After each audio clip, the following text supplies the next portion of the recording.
Ce sont des propos qui clarifient. Quand les États-Unis d'Amérique ont vécu ce qu'ils ont vécu au Capitole, quand le Brésil a vécu ce qu'il a vécu, quand vous avez eu l'extrême violence en Allemagne, aux Pays-Bas, ou parfois par le passé chez nous, je vous le dis très nettement, il faut dire, on respecte, on écoute, on essaie d'avancer pour le pays, et je vais y revenir parce que je veux qu'on parle du fond de cette réforme, mais on ne peut accepter ni les factieux, ni les factions. Mais à côté de ça, il y a des millions de Français qui manifestent. Oui, mais ceux-ci, il faut les écouter, il faut écouter leur colère et y répondre. C'est cela, parce qu'avec ces propos, vous faites référence au débordement, mais que dites-vous à ceux qui vont manifester demain? 9e journée d'action dans la rue. C'est quoi? C'est pas la peine d'y aller? Il n'y a plus rien à négocier? Non, d'abord... C'est la fin de partie. Alors, je voudrais essayer de dire d'abord ce que ce texte va faire et pourquoi on l'a fait. Vous savez, au moment où je vous parle, est-ce que vous pensez que ça me fait plaisir de faire cette réforme? Dites-le nous. Non. Est-ce que vous pensez que j'aurais pas pu faire comme tant avant moi, mettre la poussière sous le tapis? Oui, peut-être. Mais la réalité, et s'il y a une chose que je regrette, c'est que nous n'avons pas réussi à partager la contrainte, plus exactement la nécessité de faire cette réforme. Au moment où moi je suis rentré dans la vie active, il y avait 10 millions de retraités. Il y en a aujourd'hui 17 millions. Dans les années 2030, il y en aura 20 millions. Est-ce que vous pensez qu'on peut continuer avec les mêmes règles? On rentre de plus en plus tard dans la vie professionnelle. On vit, et c'est une chance, de plus en plus tard. Nous avons un système par répartition qui fait que c'est nous, les actifs, qui finançons aujourd'hui les retraites. On ne finance pas les nôtres. Donc oui, il n'y a pas 36 solutions si on veut que le régime soit équilibré. Il ne l'est plus.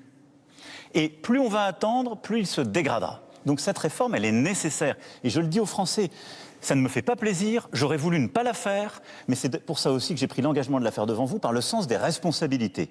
Et c'est l'intérêt général. Qu'est-ce qu'on peut faire face à cette situation démographique qui est la nôtre? On aurait pu dire on baisse les pensions. La réponse est non.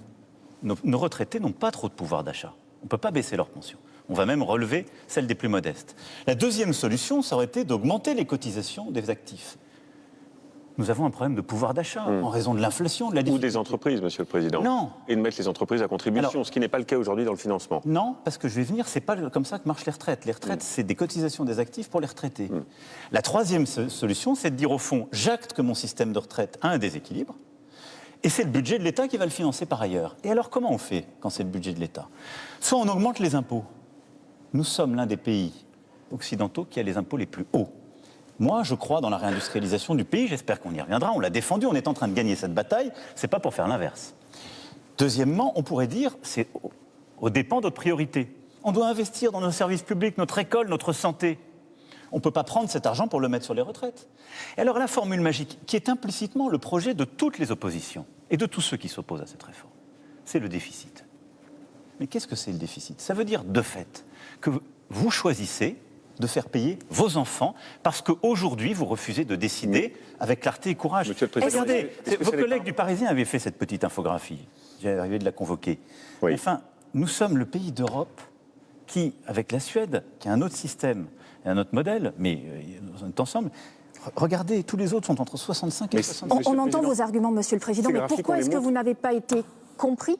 Mais parce qu'il y a une volonté, d'abord, parce que je vous le dis très sincèrement. Monsieur le Président, ces graphiques, on les montre depuis le début. Oui. La pédagogie, vous l'avez fait on n'a depuis pas le début. forcément envie d'entendre la réalité, mais je vous dis, cette réforme, ça n'est pas un luxe, ça n'est pas un plaisir, c'est une nécessité pour le pays. Ensuite, vous pensez l'avoir mal expliqué, politiques. Monsieur le Président? Non, je pense simplement qu'il y a aussi une volonté de passer à autre chose chez certains et de ne pas partager cette contrainte. Mais peut-on avoir constate raison contre 70% des Français? Écoutez, aussi d'abord, juste soit votre conviction, Monsieur le Président. Mais peut-on avoir raison seul contre les autres? Je pense qu'on peut prendre ses responsabilités dans un système démocratique où les élections ne sont pas très tardives, ni celles des parlementaires, ni celles du président, et où, sur les fondamentaux d'une réforme, après il faut la compléter, il faut entendre ce qui se dit, je vais y revenir. Et je pense que beaucoup de choses qui se sont dites ne sont pas sur les retraites.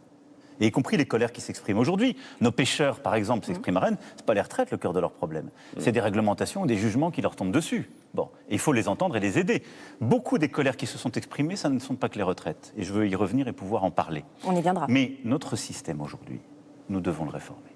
Et donc je le fais en responsabilité, par le sens de l'intérêt général. Il y a une partie des oppositions qui ont eu le sens des responsabilités. Et je vous le dis ici aussi, et il faut les respecter et les associer. La majorité au Sénat n'est pas une majorité qui soutient normalement ni le président de la République ni celle de l'Assemblée. Elle a enrichi ce texte, elle l'a modifié, Mais enfin, elle a adopté quelque chose qui va dans le même sens. Alors. Plusieurs élus de l'opposition, venant de la droite républicaine, ont décidé de voter ce texte et de ne pas voter la motion de censure. Il faut les respecter, c'est les associer aussi. Ils ont le sens des responsabilités. Je regrette qu'aucune force syndicale n'ait proposé un compromis. Et c'est ça aussi, il faut voir depuis le début. Là où historiquement, les forces syndicales pouvaient proposer des compromis.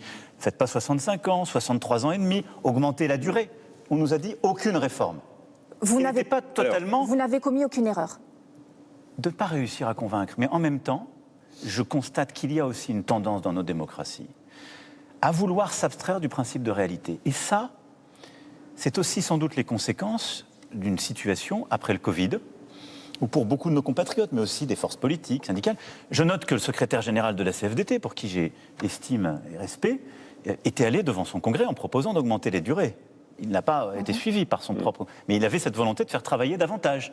Il nous aurait proposé un compromis. D'ailleurs, le gouvernement a changé les choses. On n'est plus à 65 ans en 2030, mais 64 ans et une accélération de l'augmentation de la durée de cotisation. Mais il n'y a pas eu de proposition de compromis.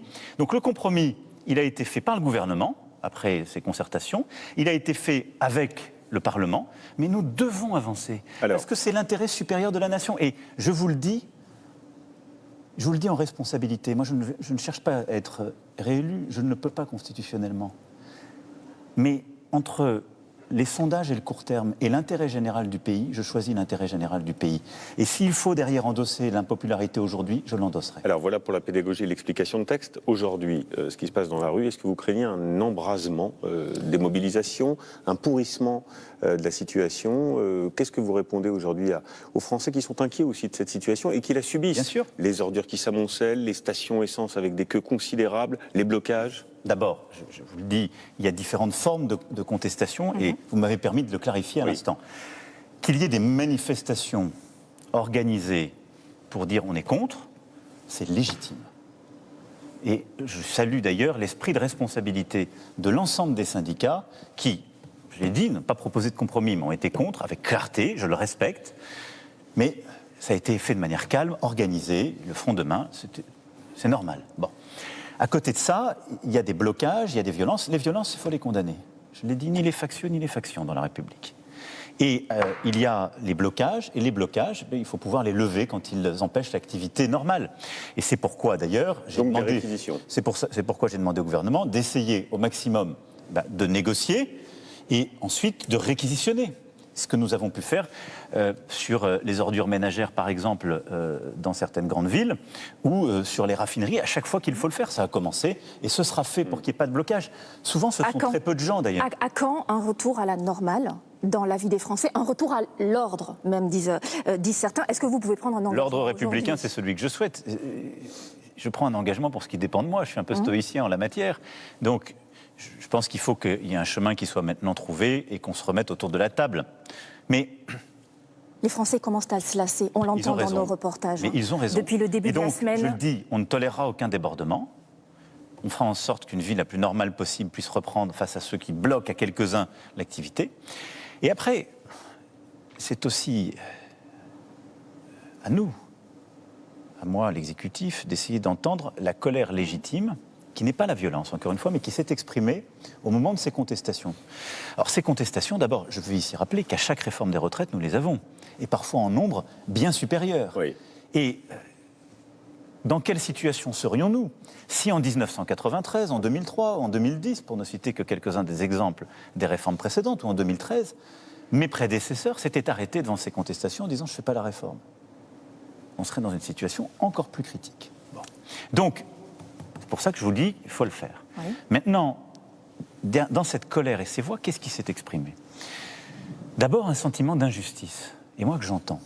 Vous l'avez un peu évoqué en parlant des entreprises tout à l'heure. Ce sentiment d'injustice, c'est de dire au fond, c'est toujours nous qui bossons, à qui on demande des efforts. Et c'est vrai qu'on demande cette réforme, il ne faut pas se tromper, on demande à nos compatriotes des efforts. C'est nous qui allons travailler 2 ans de plus. On leur demande des efforts pour pouvoir financer la protection et la préparation de l'avenir. Bon. Et donc il faut entendre ce besoin de justice. Moi je l'entends, à au moins 2 égards. Quand on voit des entreprises qu'on a aidées, et on continuera cette politique pour l'entrepreneuriat, pour l'attractivité, parce que ça permet de réindustrialiser le pays, de nous rendre plus forts. Mais il y a quand même un peu un cynisme à l'œuvre. quand on a des grandes entreprises qui font des revenus tellement exceptionnels qu'ils en arrivent à utiliser cet argent pour racheter leurs propres actions, là, je vais demander au gouvernement de pouvoir travailler à une contribution exceptionnelle pour que cet argent, quand il y a des profits exceptionnels d'entreprises qui sont prêtes à racheter leurs propres actions, que leurs travailleurs puissent en profiter. Donc c'est une taxe sur les super-profits ? Non, parce que cette taxation des super-profits, nous l'avons déjà fait pour les énergéticiens. C'est ce qu'on a construit au niveau européen. C'est ce qui nous permet d'ailleurs de financer le bouclier face à l'augmentation de l'énergie. Et c'est ce qui fait que vous payez par mois une augmentation de 20 € environ, entre 20 et 30 € sur votre électricité et votre gaz, au lieu de 180 ou 200 €. Ça, on l'a financé en taxant les super-profits des énergéticiens. Là, je dis, on a des grandes entreprises qui sont en train de racheter leurs actions, ont des contributions exceptionnelles, il faut trouver la bonne technique, mais il faut qu'ils distribuent davantage à leurs salariés, et il faut qu'il y ait une contribution à cet effort du moment.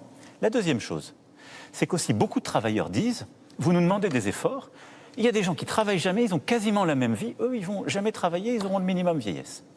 C'est pour ça qu'il faut très vite engager pour aller chercher toutes celles et ceux qui sont au RSA et les aider à revenir vers l'emploi, les aider et les responsabiliser. Et ça, ce sera dans les réformes les plus importantes à venir, c'est-à-dire droits et devoirs renforcés pour les bénéficiaires du RSA, mieux les former et les accompagner, régler parfois les problèmes de logement, de garde d'enfants, de transport, mais faire revenir à l'emploi des gens aujourd'hui qui n'y sont pas, parfois depuis des années ou des dizaines d'années, au moment même où on a des besoins. C'est ce que vous avancez aujourd'hui pour remettre de l'apaisement, pour apaiser. Ça, c'est des chantiers que je veux qu'on ouvre parce qu'il y a un besoin de justice. À côté de ça, il y a ce qu'on entend dans la rue. C'est aussi des protestations sur le travail. Beaucoup de gens, à juste titre, j'ai écouté dans l'agroalimentaire, en Bretagne, dans certains métiers encore postés, dans l'industrie, dans le centre de la France, les métiers aussi du soin, les éboueurs, les égoutiers, bon, ces métiers difficiles. Ils disent à 60 ans, on a le dos cassé, on est épuisé, c'est vrai. Mais si on est honnête avec nous-mêmes, c'est pas 62 ou 64 ans qui est le problème il est à 55 ou 58 ans. Alors on fait quoi? Et donc le vrai sujet qui a commencé à être ouvert par le gouvernement comme par les parlementaires dans ce texte, c'est celui de l'usure professionnelle et des fins de carrière. Bah, celui-ci, on doit très concrètement le prendre à bras-le-corps. Parce que si on veut donner une réponse à cette colère légitime et une réponse efficace, moi je souhaite, il faut attendre quelques jours, quelques semaines, mais qu'on réengage avec les partenaires sociaux sur des sujets très concrets. L'usure professionnelle, la reconversion de fin de carrière. Il y a beaucoup de métiers où, au fond, passé 50 ans, on doit reconvertir. Pourquoi avoir attendu si longtemps pour mettre sur la table ces propositions? On a commencé à le faire. Et d'ailleurs, les assises du travail n'ont pas attendu la réforme des retraites. Et beaucoup de choses qu'on a fait sur les carrières professionnelles se sont faites durant le premier quinquennat. Mais il faut continuer. Quand la colère s'exprime, il faut aussi l'entendre et accélérer. Donc, l'usure professionnelle... Donc il faut que la colère s'exprime pour que vous fassiez des propositions supplémentaires. Je suis en train de vous dire qu'on a commencé à faire les choses. Si j'étais là à vous dire on a tout bien fait, vous me diriez, vous êtes un drôle de type. Vous n'entendez pas qu'il y a des gens qui protestent. Et ça veut dire par là que quand ça s'exprime, c'est là aussi où une démocratie... Elle doit entendre la colère légitime qui s'exprime dans un cadre républicain et y apporter une réponse.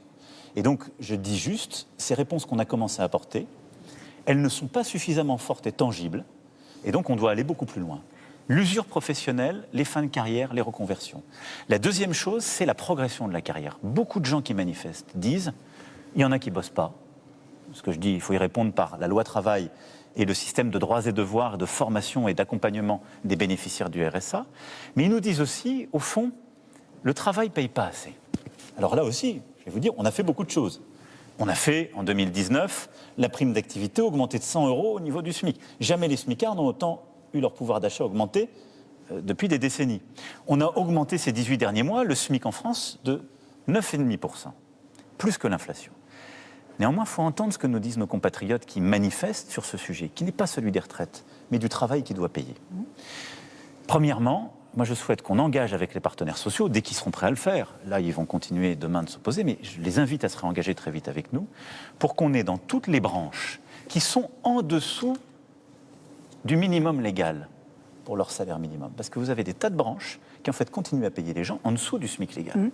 Là, vous nous parlez des partenaires sociaux. Avec quels partenaires politiques vous allez avancer sur ces sujets? La main est tendue, toutes celles et ceux qui sont prêts à avancer sur ces sujets concrets pour nos compatriotes.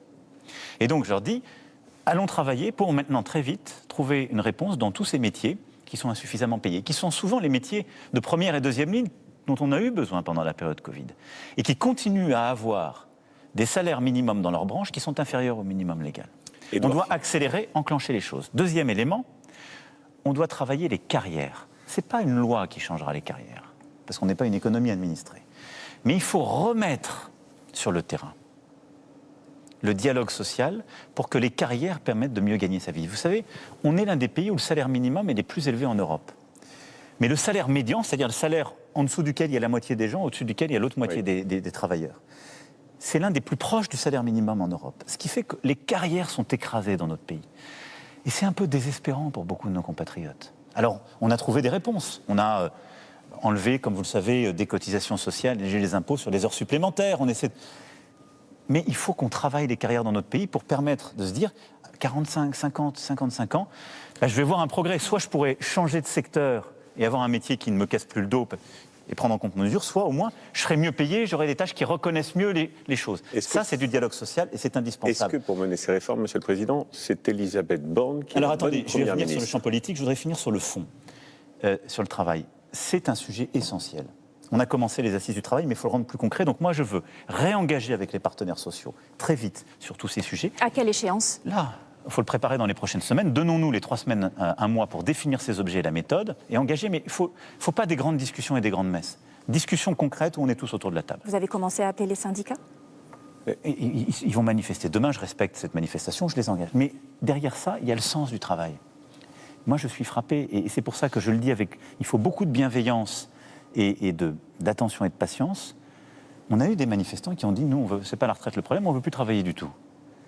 Parce qu'il y a eu, et on a cette crise dans beaucoup de pays occidentaux, on a beaucoup aidé au moment du Covid.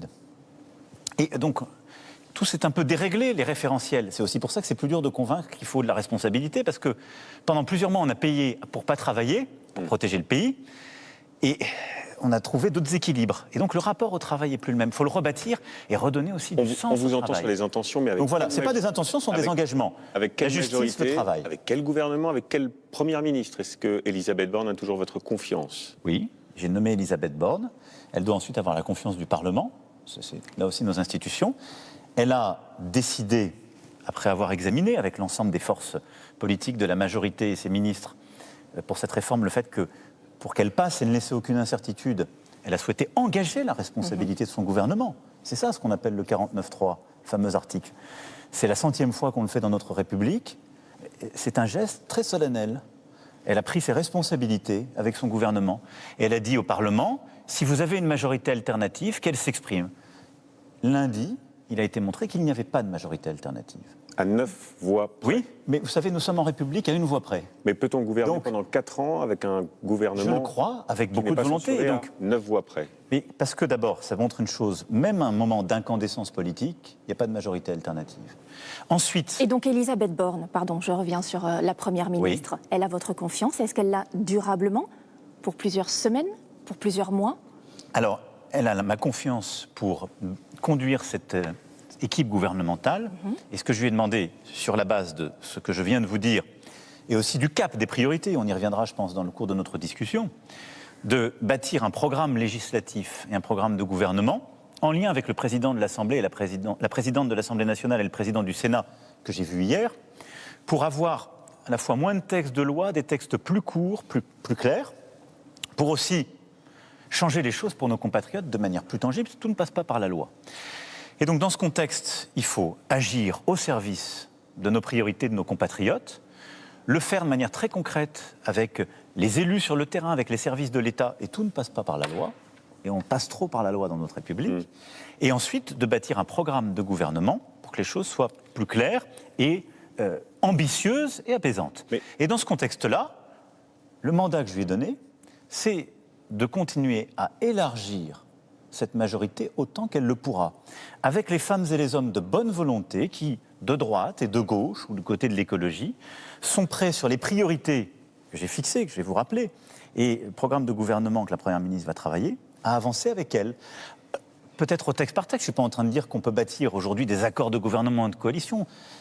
On ne l'a pas fait au début du quinquennat, ce n'est pas notre tradition politique. Édouard Philippe le demande. Mais par des accords. Voilà. Oui, mais je suis obligé de regarder de manière très lucide que c'est ce qu'on a tenté au début du quinquennat et ce qui n'a pas été fait. Par contre, il faut avoir beaucoup d'estime et de respect pour de nombreux parlementaires qui sont venus en soutien de son texte. Ils n'étaient pas la totalité d'un parti. C'est pour ça que je dis que c'est dur de bâtir des coalitions. Oui. Mais il y a des individualités politiques avec leurs convictions qui sont prêtes à travailler avec les forces de la majorité. Et donc je souhaite que la Première ministre puisse bâtir justement cet élargissement de la majorité dans les semaines à venir, et j'espère qu'elle y parviendra. Au-delà de cet assouplissement, sur la méthode, pas de changement de Première ministre, pas de remaniement, avez-vous dit il y a quelques jours, pas de dissolution, pas de référendum, vous ne changez rien à la méthode. La méthode, ce n'est pas tout ce que vous venez de dire. Ça, ce sont des faits politiques. Je suis en train de vous dire, en responsabilité, nous devons avancer. On doit apaiser et on doit rebâtir un agenda parlementaire et des réformes en réengageant avec les syndicats et toutes les forces politiques qui sont prêtes à le faire. Et donc, c'est une méthode qu'on doit réengager. Mais à côté de ça, beaucoup de ces choses-là, nous le faisons depuis un an. C'est d'ailleurs pour ça que tant de textes ont pu passer, de décisions ont pu être prises, malgré une majorité relative à l'Assemblée. Des textes financiers, des textes sur l'énergie extrêmement importants pour notre souveraineté et nos compatriotes. Pour ça aussi qu'on a pu passer des réformes sur l'assurance chômage pour continuer de mener cette bataille essentielle du plein emploi. Donc oui. Après, le changement, il est dans l'apaisement, la co-construction d'un agenda parlementaire avec l'ensemble des forces des deux chambres et je dirais, être plus engagé sur le terrain pour des réponses plus concrètes et plus rapides à nos compatriotes. Donc après ce qui vient de se passer, vous êtes en train de nous dire que vous n'êtes pas condamné à l'immobilisme. Il reste 4 ans de mandat. On vient de voir que le plan O a été reporté.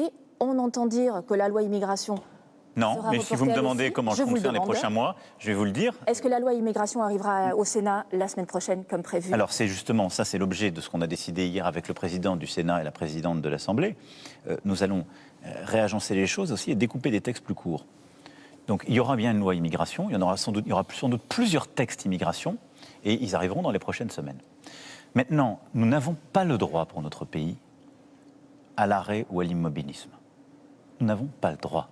Vous savez, beaucoup de nos compatriotes aussi expriment ces peurs parce qu'ils ont peur du changement, des grands bouleversements. Ce monde est inquiétant. On a un sentiment de déclassement parfois. Je l'entends celui-ci aussi, quand on dit on n'a plus de paracétamol, nos services publics sont de plus en plus en difficulté. C'est le résultat. Ce sont les mots utilisés par Édouard Philippe. L'immobilisme, c'est l'assurance du déclassement, a-t-il dit. Il était à mes côtés hier matin avec l'ensemble des responsables de la majorité pour justement mener cette concertation pour engager tout le monde. On n'a pas le droit. Et c'est d'ailleurs pour ça que j'ai été élu en 2017 et aujourd'hui. Mais pourquoi en sommes-nous là? Parce que pendant des décennies, nous avons habitué le pays à dépenser et à ne plus produire, ou de produire de moins en moins. Nous avons, entre 1980 et 2010, avant même la crise financière, détruit 2 millions d'emplois industriels et continué à dépenser. Et donc nous avons habitué nos compatriotes à dire « tout va bien se passer, on a un modèle social formidable, vous aurez de plus en plus de droits et on va de moins en moins produire ». Ça ne marche pas. C'est un mensonge. Et donc, qu'est-ce qu'on fait depuis 2017 ? On mène cette bataille du plein emploi et de la réindustrialisation, c'est le cœur de la bataille. Cette société du plein emploi. Et on est en train de la réussir collectivement. On est passé de 9% de chômage à 7% aujourd'hui. Les plus de 50 ans dont on parle ces dernières semaines, ils sont à 5% de taux de chômage. Le plus bas depuis plus de 15 ans. Et on a le taux de chômage des jeunes le plus bas depuis des décennies. On a le taux d'activité le plus élevé depuis qu'on le mesure. Et on réindustrialise. On ouvre plus d'usines qu'on en ferme, ce qui est une première depuis bien longtemps. On a créé plus des emplois industriels et on continue d'en créer. C'est le cœur de la bataille. Et donc ça suppose de faire quoi? D'assumer les choix fiscaux qu'on a fait pour les entreprises. Si on veut continuer de réindustrialiser, il faut plus de travail et plus de capital. Bon, dans notre pays, sur notre sol, réindustrialiser des terres qui ont tant souffert. Le Hauts-de-France que je connais bien, on va y faire un des bastions des batteries électriques pour notre pays et notre continent. L'Est de la France, où on va le faire sur l'hydrogène et sur l'énergie, etc., etc. Donc oui, on va continuer à avancer, à marche forcée. Pourquoi ce bilan, ces réussites, selon vous, l'emploi, la réindustrialisation, la baisse du... Pas selon moi, ce sont des chiffres. Du chômage, 7,2% le taux de chômage, effectivement. Pourquoi les Français ne le perçoivent pas? Et pourquoi sont-ils en colère? D'abord, je pense qu'il faut toujours se méfier quand on dit les Français. Si les Français ne le percevaient absolument pas et étaient totalement en colère, sans doute n'aurais-je pas été réélu il y a moins d'un an, ni une majorité relative il y a encore moins longtemps. Bon. Donc il y a des gens qui sont en colère, ça ne veut pas dire que tout va bien pour tout le monde. Il y a des choses qui marchent. Il ne faut pas qu'on regarde simplement ce qui ne marche pas. Mais nous venons d'une situation qui est reposée sur une forme d'illusion, et donc là, on réengage le pays vers son avenir. Et donc moi, je vais continuer d'avancer sur un cap qui est clair. 1, le plein emploi et la réindustrialisation. C'est la France de 2030. Nous devons redevenir une grande nation de recherche, d'innovation, de production. Sur ce point, pourquoi ne pas l'avoir fait avant la réforme des retraites? Mais vous disiez on le fait depuis 5 ans. Vous disiez vous-même en 2019, on ne peut pas demander aux gens de travailler jusqu'à 64 ans. S'il y a 55 ans, ils ont déjà du mal à trouver du boulot. Mais on a beaucoup repris ce passage. Je vais être clair avec vous parce que j'ai le sens justement de la démocratie et du mandat. Quand je m'exprime et que je dis ça en 2019, on a lancé les ordonnances travail que depuis 18 mois. Ça fait 6 ans maintenant qu'elles sont en œuvre avec les résultats que vous connaissez. Je m'exprime dans une société qui est à plus de 8% de taux de chômage. Le mandat que j'ai en 2017, c'est de créer un système universel des retraites, en aucun cas de bouger l'âge de départ, parce que le rapport du Conseil d'orientation des retraites et tous les experts disaient il n'y a pas de problème. Après cette expression que tout le monde nous resserre, qu'est-ce qui s'est passé dans notre pays? Les gens vivaient dans quel monde? On a eu le Covid, on a eu la guerre, on a eu l'inflation. La nation a dépensé des dizaines de milliards d'euros pour protéger. Elle a donc construit une dette qu'on amortit dans le temps. Et nos comptes se sont dégradés. Au moment de la campagne de 2022, la situation est drastiquement différente. Nous avons commencé à gagner la bataille pour le plein emploi en baissant de 2 points le taux de chômage. Nous avons commencé à réindustrialiser, et donc ce à quoi je répondais commence à avoir une réponse, parce qu'on a fait tout ce travail. Et surtout, tous les experts disent, vous avez un problème de votre système de retraite. Avançons. Donc oui, il faut pouvoir avancer et l'engager, c'est cohérent. Effectivement, regardons vers l'avenir. C'est pour ça que le mandat que j'ai demandé avez... en 2022 n'était pas celui de 2017, parce que le pays n'était pas le même. Vous nous avez présenté plusieurs chantiers que vous souhaitez lancer dans les mois qui viennent. Si on essaye d'être concret, quelle sera la mesure emblématique? Non, mais moi, j'ai jamais fait... la société, ça ne marche pas avec une mesure emblématique. Non. C'est une cohérence. Ça donne un cap. Réindustrialisation plein emploi. La France de 2030, il faut gagner la bataille de l'industrie décarbonée. Ça sera la clé. Le plein emploi, et donc les textes que nous allons faire passer pour remettre au travail ceux qui sont le plus loin de l'emploi et réussir tout le volet travail qui va derrière. Le climat ? Deuxième cap, l'ordre républicain. 200 brigades de gendarmerie, il n'y a pas besoin de loi pour faire ça, vont être ouvertes partout sur le territoire. Plus de juges, plus de greffiers, pour juger plus vite face à la petite délinquance, réengager. Et à côté de ça, une loi de programmation militaire qui va arriver, et là ça fait partie des priorités des prochains mois, pour nos armées et nous protéger. Ça c'est l'ordre républicain. Et puis la troisième priorité, c'est les progrès pour mieux vivre. L'école, la santé, l'écologie. C'est ça les 3 priorités. L'école, je veux qu'à la rentrée prochaine, on puisse remplacer du jour au lendemain les profs dans les classes des élèves. Ce qui n'est pas le cas aujourd'hui dans beaucoup de collèges et lycées. C'est loin d'être le cas. Voilà, c'est une priorité. La deuxième chose, qu'on réponde dans la ruralité et qu'on améliore, parce qu'on a des baisses d'effectifs, parfois il faut fermer, on continuera à devoir fermer des classes ou des établissements, mais qu'on améliore la réponse avec parfois les écoles les classes multiniveaux, nos internats ruraux, qu'on réponde aux besoins de la ruralité sur le scolaire, qu'on réforme le lycée professionnel, indispensable pour être juste avec nos jeunes et les amener vers l'emploi ou la formation. Beaucoup de chantiers. Mais vous voyez qu'il y a beaucoup de chantiers parce qu'on a des immenses ambitions. Ça, c'est l'école. La santé, pour cette année, donner un médecin traitant à nos compatriotes, ils sont 600 000, qui sont en affection longue durée. Fin 2023. C'est le cœur de la convention médicale de ce que le ministre prépare, qui n'ont pas de médecin traitant et qui sont dans des déserts médicaux. Ils sont 600 000 qui sont en affection longue durée ou âgés. Oui. Et enclencher la réforme qu'on a lancée sur l'hôpital pour les conditions de travail, pour réengager et les déserts médicaux. Et l'écologie, dès les prochaines semaines, le plan eau, nous aurons besoin d'avoir, comme on a réussi tous ensemble à gagner la bataille pour la sobriété énergétique, on doit gagner la bataille pour la sobriété en matière d'eau. Et donc tous faire une petite part d'effort pour préserver notre eau, mieux réutiliser l'eau de nos réseaux comme l'eau de pluie, changer les usages. L'eau, la forêt, les océans, les transports, le logement, c'est tout ça l'écologie. C'est des vies concrètes, mais il faut accompagner pour une transition juste et durable. Voilà le cap. Le plein emploi, la réindustrialisation, l'ordre républicain, et mieux vivre les progrès avec l'école, la santé et l'écologie. Un mot plus personnel pour conclure peut-être, Monsieur le Président. Vous avez été élu en 2017 et puis l'an dernier en 2022 avec la promesse d'être le président de tous les Français et d'être un rassembleur. Je crois même que l'un de vos slogans lors de la dernière élection, c'était « Nous tous ». Oui. Aujourd'hui, le pays paraît plus fracturé que jamais, on en a parlé, vous l'avez dit vous-même. Est-ce que vous avez le sentiment d'avoir raté quelque chose? Est-ce que vous avez le sentiment d'avoir perdu la manière de comprendre et de parler aux Français? Non, je vais vous dire, la réforme qu'on fait est une réforme qui est très difficile. Elle est très difficile. On demande un effort aux gens. C'est jamais populaire. On n'est pas concurrencé sur le sens des responsabilités. Non plus. Je ne dis pas qu'on est beaucoup aidé. Vous dites à part vous, les autres proposeraient. Bah, non, mais c'est la réalité. C'était retirer la réforme. Bon. Donc j'assume ce moment. Mais j'assume ce moment parce qu'il permet les autres. Et je pense que ce qu'on a fait quand même ces derniers mois avec le Conseil national de la refondation, un engagement avec les territoires, c'est ce que je veux continuer. Moi, je vois une vitalité quand même sur le terrain. Je vois des Françaises et des Français qui sont prêts à s'unir pour avoir une réponse concrète, pour l'école, pour la santé. Je vois des élus locaux formidables d'engagement. Et pour nos répondre maires. à ma question, vous n'avez pas de regrets? Je vous le dis, si j'en avais un, c'est de pas réussi à convaincre sur la nécessité de cette réforme, qui ne me fait pas plaisir, une fois encore. Mais je ne vis pas de regrets, moi. Je vis de volonté, de ténacité, d'engagement, parce que j'aime notre pays, nos compatriotes. Et donc, je suis à l'œuvre pour pouvoir faire ce qu'on doit faire. Et il y a toujours des moments difficiles qu'il faut assumer, mais pouvoir surtout, jusqu'au bout, les engager toutes et tous pour faire ces transformations. Ce n'est pas des lois, tout ce que je vous ai dit la plupart du temps. C'est de l'engagement collectif, parce qu'on a tous une part à prendre dans l'avenir du pays. Et quand on parle d'école, d'industrie, de santé, de formation, d'écologie, quelques jours après la sortie du 6e rapport du GIEC, on a tous une part à donner. C'est ça, ce avec vous. Et donc on va continuer les conseils de la refondation, on va continuer le travail sur le terrain. C'est aussi ça, cette nouvelle méthode.